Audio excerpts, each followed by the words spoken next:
We interrupt this vlog. Baby's Adventures. I'm going to my surgeon for my checkup. Yes, we are. Let's go.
Florida Medical, Zephyrhills, where he's gonna look at my tummy. Yes, he's gonna look at your tummy. And hopefully he'll say, go back to eating yummy. You're hoping. Yes. Yeah, Alrighty. Go back to eating greasy foods and everything. No, he's not gonna tell you that. Alright, well, drop me off in the front. I'm going to, and then I'll go park. Alrighty. And I'll meet you in there. Okay. How was the recovery? Was good. Yeah? Yeah. Was it rough? No, it wasn't. Not too bad? No, it was good. I mean, it just felt like someone punched me in the stomach. Yeah? You know, for the first week, I think it was. But I'm in pain management, so that helped me out there. But yeah, I had a good recovery. Are you having any diarrhea issues? I don't want to call it diarrhea. Loose stools? Yeah, but they're normal loose. I know when I ate rice. How often? A couple times a day? No, at least once or twice a day. Once or twice a day? Yeah. Okay. Yeah, I think I'm back to my normal. Come on up here, lie down. Let's take a look at your belly.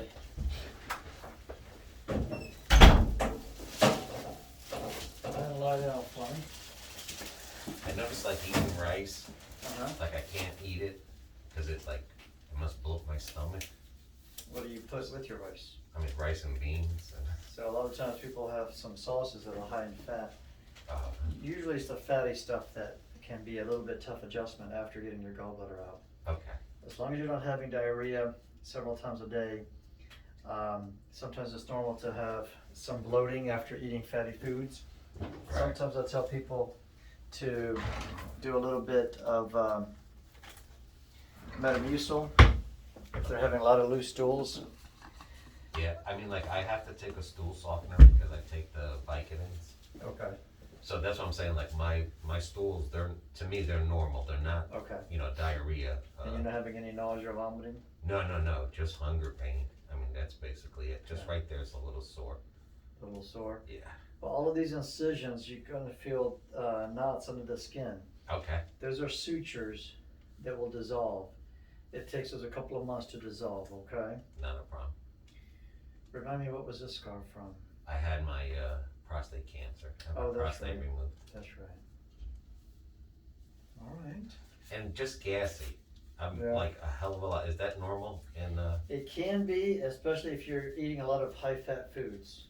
Okay. So I would try to stay on a low-fat diet until your body gets a little bit adjusted to it. Well, I've been eating sandwiches and chicken, not fried, but grilled or baked.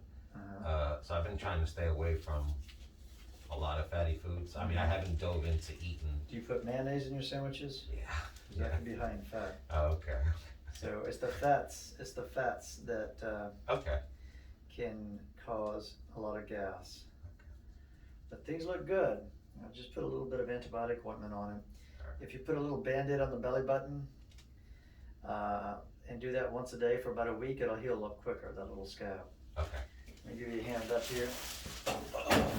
So, have a seat.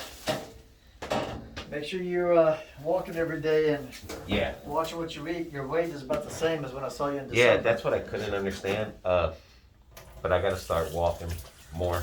because that'll be better for you in the Yeah, long yeah. term. Before my cancer, I used to walk a lot. Yeah. Then after my cancer, then I was diagnosed with widespread pain.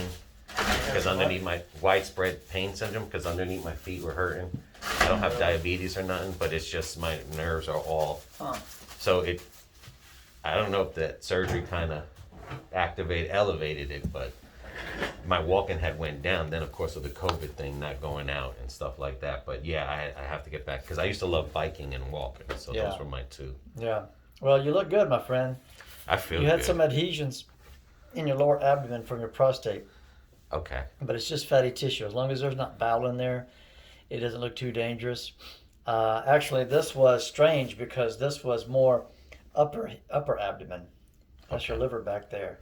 So I'm not sure why you had adhesions up here. I would expect them to be down there. Yeah. But we took those down. That's your gallbladder right there. It didn't look horrible. We took it out. That's after we took it out. There's eclipse. This is the liver behind it.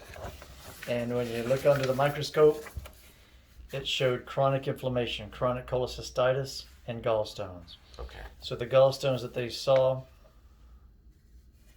gallbladder is opened, and there's a single purple lymph node. Where does it talk about stones here?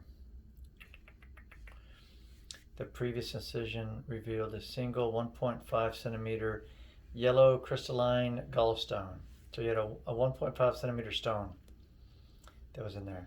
Chronically inflamed, no cancer, nothing to worry about, but sometimes it takes the body a while to get adjusted after the gallbladder's taken out.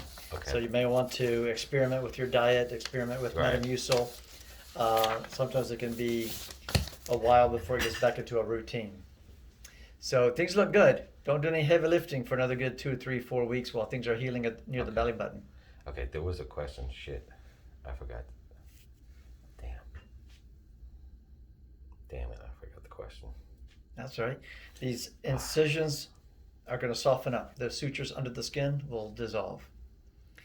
Damn, I forgot the question. I was going to ask you a question. It was damn, I can't remember. Ever since the accident, I forget. But it was a question about I think it was a question about my stomach. I can't remember.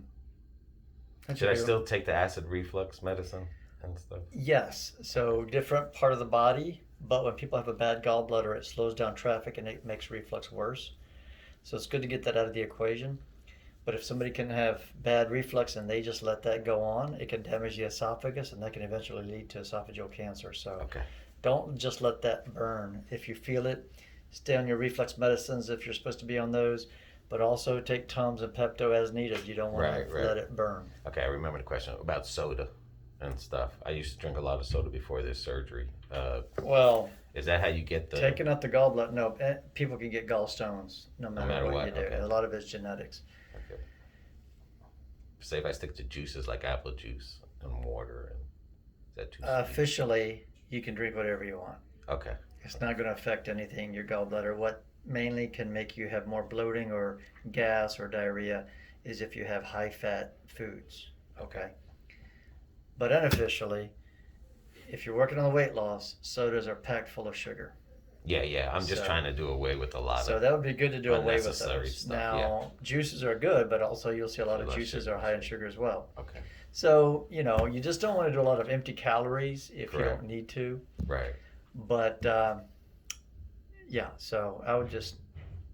But sodas, people say, well, I'll do diet sodas, but artificial sweeteners can wreak havoc on your stomach. Yeah. So. Okay, that's all I wanted to make sure. Alrighty, you guys just heard my doctor talking. 2 more weeks of not lifting. So that's almost a month of not lifting. Well, you gotta right after your insides have got to heal. Huh? Yeah, he says it's gonna feel a little bit hard in there, but that's the whatchamacallit, sutures or something. And then the other thing is, of course, you heard me ask some questions about soda. I just don't want to drink soda like that, like I used to. I mean, BB would tell you, I'll go through a liter of soda. Like I drink water. Yeah, I mean, drink 2 or 3 gallons of soda a day. Yeah. Like I drink water. So he says, drink soda once in a blue moon. I can go back to really doing anything. Yeah. Just something about magnesium, milk of magnesia or something. I don't know. But either way, Milk of magnesia for what? In case you upset tummies. I don't know. When you listen to the thing, you'll see. Sorry, but either guys. way, Yeah. 1.5 was the centimeter of the thing, Yeah. as you heard. That was pretty big. No cancer in there. Which is good. And I asked all the important questions, and now it's all about, I have no choice, regardless of accident, regardless of, this prostate, I still have pain down there. I mean, regardless of anything. We got to get motivated again. He says I have to walk, and, well, I have to lose weight. Another reason too, okay? And they're not wanting to say it, but I will. With all your aches and pains, the more weight you have, Right. the more you're going to feel it. And the less you move. And then the less you move. Right. Because the more pain you're in, you don't want to move. I mean, Yeah. that's just a natural human reaction. I'm hurting, I don't want to move. Yeah, so we're going to have to start picking up the So, bike and... But let me tell you what Dr. Cronin told me. Even though I'm a small built person, okay, I'm not built like my sister with the broad shoulders and all that and tall. I'm the short one of the bunch. If I keep my weight to where I'm comfortable, for me it's 135, between 130 and 140, I feel good. I've got more energy, I feel good. I start hitting over that, I feel it more in my back. Same with my knee that I did have the surgery on. Believe it or not, you can actually start to feel it more than if you're where you feel comfortable. Yeah, so we're gonna... I'm not saying you got to get down to 100. No. He just says that from the time that I had the surgery till now, I still haven't lost a pound. And it's like I'm eating chicken and thinking like, what the hell? But it's because we can't be But we're really not active. Yeah, so definitely got to get more active in there. So that's all part of it. It's not about losing weight. He didn't say, oh, you have to lose 50 or whatever. He just says, hey, you got to start walking. You got to start losing some weight. Right, So. and walking is the best way because as you start to walk, you're building up your muscle tone in your calves, your feet too. Yep. Your thighs and your core. So it's all's good. That's good, baby. In the neighborhood. Yay! But anyway, I'd like to thank the viewers for their suggestions. And the reason why I have a lot of gas is that when you don't have a gallbladder, and it's the fatty. And I was like, well, I don't eat fatty food. All I've been doing is eating sandwiches.